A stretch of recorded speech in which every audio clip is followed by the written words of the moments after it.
In terms of what games I've been playing for the past week, there are 2 games that I've been playing. Each of them I played a little bit. I've actually played a lot of games, but these are like the most JRPG-ish, so I'll mention them. The first one is a game called Dragon Ball Project Multi, and the second one is called Ruins of Magus, which is a VR JRPG game.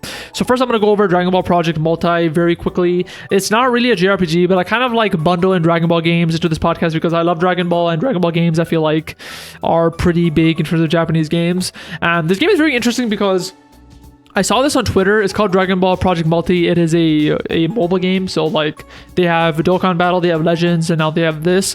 And when I saw it, first of all, the visuals look really fucking cool. It looks better than like Xenoverse or anything like that, honestly.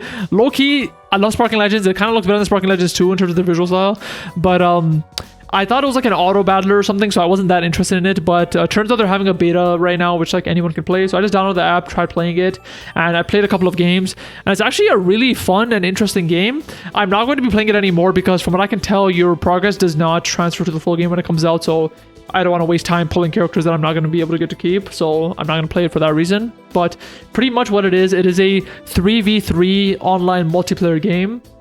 And pretty much what you do is you're trying to kill the God of Destructions of the other team. And once you kill them, you have to steal the other team's Dragon Ball. And once you have the Dragon Ball, you win. And the way the gameplay is, it is pretty much like a track from left to right. One team starts on the left, one team starts on the right. And you have this very like zoomed out, almost isometric view of your characters. And you pretty much have to control your character and move around. You have different attacks you can use. So if you're using Goku, you have maybe like Explosive Wave, Kamehameha, Ki Blast. You have Super Saiyan you can turn into, which kind of increases the radius of each of the attacks. And it is a real-time combat game, like you are moving like live. I would say it's kind of like MMO style, where like you use an attack. For example, if you use Kamehameha, you can aim it as you're using it, but then you'll have to wait, for example, like 5 seconds to use it again. But that's pretty much the gameplay of the game. And I can already tell that it doesn't vary a lot, because when I did the tutorial, all they had to do was move to the other side, defeat a God of Destruction, and there's an entire mechanic with that where you have to wait for like this godly being called Zeno to kind of help you with it. And then after you beat the God of Destruction, I had to get the Dragon Ball, and I won. But when I actually went into an online match, it was way longer. It took like 10 to 15 minutes. We had to kill 3 God of Destructions on the other team. There was this entire like back and forth you had to do where we were winning a bit and then the other team was winning, and we kept going back and forth. There were a lot of like NPCs, like CPU NPCs, the computer NPCs that you had to fight on the way too. So you weren't only fighting real people, you were fighting like random grunts too while you were playing to kind of keep you busy. You had to fight the multiple God of Destructions, and then at the end you got to try to break out the Dragon Ball and steal it. So I played that one actual multiplayer game. We won. I was the one able to get the Dragon Ball, so I killed it there. But it was really fun. I don't know how the difficulty is going to work because I was playing, I honestly wasn't paying that much attention to my health, and so like maybe it was a fake game with fake people. The username seemed real, honestly, but I thought it was fun. I was able to like kill them multiple times, but you come back alive. I never died, and yeah, we won like in 10 to 15 minutes. So yeah, it's a very interesting game, and as I mentioned, it's in beta right now, so if you want to wait for the full game, you'll have to wait. I believe it's going to be on Steam too. I do remember seeing a Steam listing for it, but honestly, with the type of game this is, I'd rather just play it on mobile because it's such a simple game where like you might just pull it off for like 20 minutes and play. I can't really see myself, you know, sitting down at my PC and playing this for an hour or anything like that. But yeah, it's called Dragon Ball Project Multi, probably for multiplayer. And the next game that I want to talk about is called Ruins of Magus. Now, this game is really fucking cool, and so as I mentioned earlier on this episode, my brother got me a PSVR 2, and one of the things that I want to do, at least on my Quest 2 that I never got to do, but I want to do on this for sure, was I wanted to try actual RPGs or JRPGs in VR, because the games that I usually played were like co-op short games with my brother, or like arcadey games like Beat Saber, but I never actually tried like a full-on proper story-based immersive game.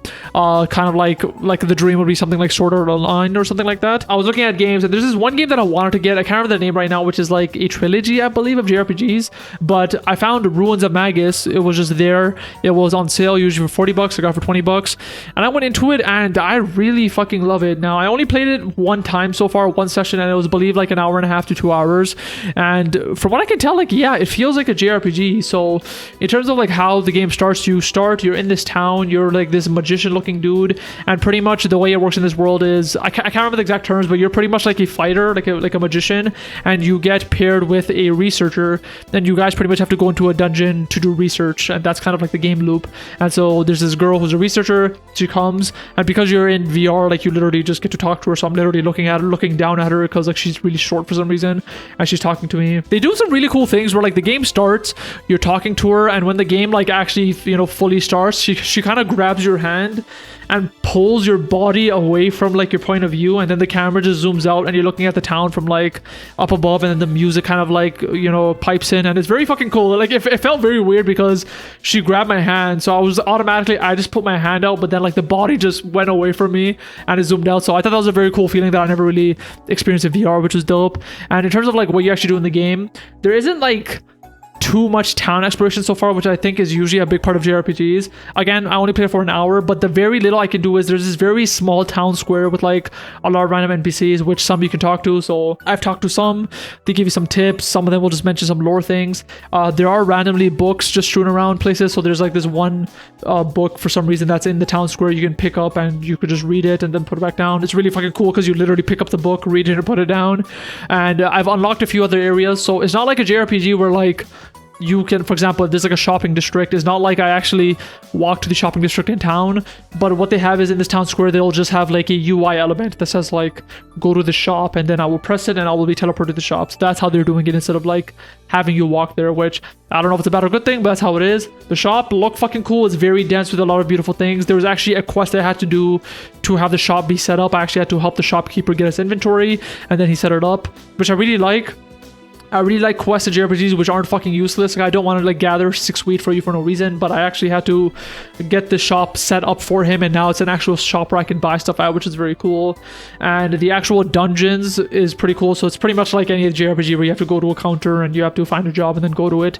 And the combat in this game is really fucking good, where pretty much you have fireballs that you can shoot, so you literally hold out your hand, you shoot fireballs. You have the secondary ability. I have 2 so far, which is one is a thunderbolt where you hold your hand up and like around you there's an AoE of thunder. There's a secondary which is a fire one, which you throw a fireball and it explodes into like these napalm blasts on the ground to do an AoE effect on enemies. You actually have grenades, so if you look down at your chest, you have a grenade. You pull the pin out, you throw it, it blows up. You can switch the grenade to a potion, heal up like that. You have a shield on your left arm, you can block attacks. If you parry right as you get hit by an attack, it will reflect and hit the enemy back. And that, I believe, is the combat system. You can also like dash around with L2, so if you kind of just hold a direction and press L2, you will just kind of like teleport almost. And what I love is that there's no limit from what I can tell, so you can just kind of keep doing that, and there's no annoying meter that you have to keep in mind. But that's pretty much the game. It is very cool. I'm really liking the combat, and one of the most amazing parts of this game is I was playing it, I did 3 dungeons. They all felt kind of samey, but you had to fight enemies. The enemies were kind of different, so I thought it was fine. But the thing that was very cool is at the end of, I believe, the second or third dungeon, there was a boss fight. And the boss was just like another humanoid character that looked kind of like me, but evil. But when I started the boss fight, man, it was insane, because I'm looking at the bad guy. They had this cool fucking cutscene, which was like in 3D, where like he threw a sword at me, and then it did the thing where like my body separated from myself, so my character like deflected it, and they were fighting a bit, and then it transitioned to the actual fight. And it was such a fast-paced boss fight where like I see the bad guy in front of me, and within a second he throws a sword at me, he teleports to my right, throws another sword, teleports to the left, throws another sword. And so like he did that within like 2 seconds, and so I'm looking around seeing these swords thrown at me, and I'm like, Jesus fucking Christ. I'm holding my arm up, I'm trying to shield all of them. In the arena they had like these pillars, so I literally ran to a pillar, hit down, and I'm like, fuck, what do I do? And my brother was like watching on the TV, and he was like, Jesus Christ, what's happening? And so like I just had to fight the enemy at that speed. So like he's jumping around, I'm trying to like because this is VR, what's nice is there's no limitation of being able to attack while shielding, like where like in a normal traditional flat game you might be only able to block and not attack, or you're only able to attack and not block. But in this game I was literally just hiding myself with the shield, putting my arm in front of the shield and just shooting the enemy, and like hopefully they were hitting. There was an ultimate attack that unlocked during it where like I can literally grab behind my head, bring my arms back out, and I had pretty much like double Kamehamehas, and I could just shoot it at him, which is really fucking cool. And because of the vibrations, it felt very powerful when doing it. And so the boss fight was fantastic. It not only felt fast-paced for VR, but I feel like the speed of the boss fight was one where like if I was playing a normal game and like he started doing doing all that, I'll be like, okay, yo, I need to lock in. Let me try to focus on this boss battle. But usually in VR, the few games that I played, like whenever there's a boss fight, it's clearly a very much dumbed down experience compared to a flag game. But this one was not dumbed down at all. It was like a full fast-paced fight, and luckily I was able to beat him and win. And after that experience, I kind of turned the game off because it was a bit much for me. But it is a game that I'm actually looking forward to getting back to. I may even play more later today. But yeah, Ruins of Magus, from the hour or two I played of it, seems really fucking cool. I wonder how long it is, because it is doing, you know, it is checking off this stuff I love in JRPGs. The combat is cool. The story seems cool in terms of like the world.